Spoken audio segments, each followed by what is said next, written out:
ವಾಲ್ಮೀಕಿ ನಾಯಕರಂದ್ರೆ ಅವರು ನಿಜವಾದ ನಾಯಕರು. ಸ್ನೇಹಕ್ಕೂ ಸೈ, ಹೋರಾಟಕ್ಕೂ ಸೈ. ನನಗೆ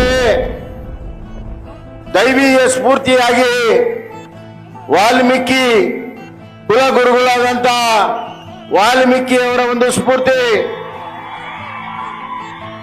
ಬ್ರಿಟಿಷರ ವಿರುದ್ಧ ಹೋರಾಟ ಮಾಡಿದ್ದು ವಾಲ್ಮೀಕಿ ಸಮಾಜ. ಅದಕ್ಕಿಂತ ಪೂರ್ವದಲ್ಲಿ ವಿಜಯನಗರದ ಸಾಮ್ರಾಜ್ಯದಲ್ಲಿ ಬಹಮನಿ ರಾಜನನ್ನ ಒದ್ದು ಓಡಿಸಿರುವಂತಹದ್ದು ವಾಲ್ಮೀಕಿ ಸಮಾಜ. ಔರಂಗಜೇಬ್ ದಂಡವನ್ನ ಎತ್ತಿ ಬಂದಾಗ ಸುರ್ಪುರದ ರಾಜ ವೆಂಕಟಪ್ಪ ನಾಯಕ